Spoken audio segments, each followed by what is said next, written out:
Yes. Let me identify the honorable lady behind. Thank you very much, Right Honorable Speaker. I want to thank you for the opportunity to contribute to earlier statements made by senior members on the World Water Day. Indeed, an auspicious day. This day is very important because, as we all know, water is life. And it goes without saying that if we lose our water, that is access to clean water, we will definitely be losing lives. Right, Honorable Speaker, SDG Goal 6 talks about clean water and sanitation, but then it is also linked to Goal 3, which talks about health and well-being. Indirectly, it is also linked to Goal 4, which talks about quality education. In this case, communities or places where children have to walk miles upon miles in order to access water or clean and potable drinking water, it affects the quality of education they get because little time is spent on reading or learning. Most especially, right, Honorable Speaker, in the face of the pandemic, water became a very essential commodity. In fact, its usage was really emphasized.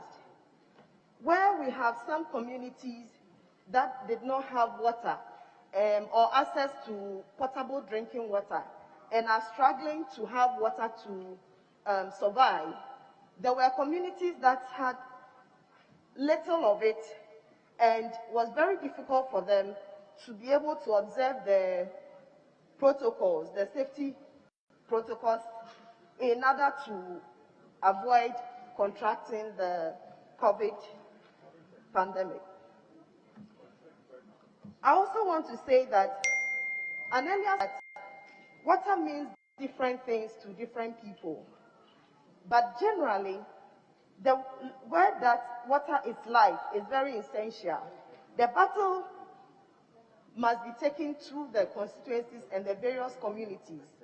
Therefore, I urge members to walk around in awareness in our communities to see where we do not have access to potable drinking water and see how we can support our communities to have access to potable drinking water.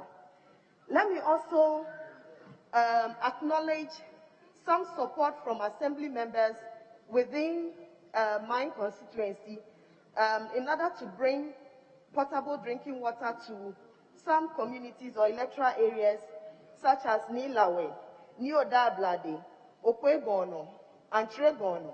And I urge Ghana Water Company to continue to collaborate with the Assembly in order to extend water supplies to communities that do not have it in the Krowa municipal constituency. Right, Honorable Speaker, right at the coastline of Krowa, we have a magnificent facility, and that is the Water Desalination Plant. For some time now, the debate has been the cost of operating the plant.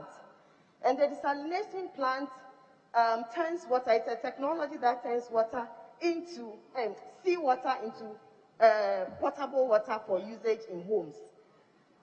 I bring it to the notice and attention of the House that when it comes to life, nothing is too costly. And I believe that we have to make sure that it is put to a very good use for the benefit of the many people that lives within Krowa and its environs. I believe that we should not even debate it. If there are challenges in operating, I urge the state and stakeholders to look at how best we'll be able to make sure that we bring all heads or hands on board to make sure that the facility is well utilized.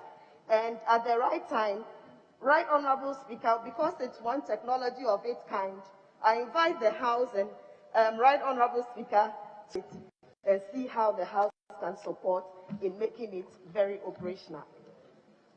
I also found out, Right Honorable Speaker, that over the years, many water bodies have died because they have not received the needed attention. And I believe that if we take water as a very significant part of our lives, our daily lives, of course, then we will be able to find solutions in bringing or making sure that our water bodies do not die just like that. If I'll give a very good example, there's this Blekese River that runs through to join the sea. And it's so beautiful that could have been developed for tourist even attraction. It meets the sea, but they do not join. Today, as I speak with you, so much waste has been dumped into the river or the lagoon, such that it is not able to flow. And when it rains, it causes a lot of problems to the residents around the water body. And I take this opportunity to further urge members who have water bodies within their constituencies, other stakeholders, to make sure that these water bodies are sustained. I also want to say, Right Honorable Speaker, that the whole use of water, women and children are very pivotal. And so if we are going to discuss finding solutions to the challenges that involve water, I think that women and children should not be afterthoughts. Right from the domestic usage of it to the commercialization of it, I think women and children should be very pivotal in capacity building and finding solutions. Right Honorable Speaker, in conclusion, I once again want to call on the state and all stakeholders to walk around in awareness, because our people are struggling to have access to potable drinking water, and that should be a wake-up call to us. Those who have should be encouraged to make sure that we put it to good use and not waste it. You walk around with burst pipes and we don't care. I urge us to make sure that we all put our hands on deck to ensure Sustainable Development Goal 6 is met by 2030. I thank you so much, Right Honorable Speaker, for the opportunity.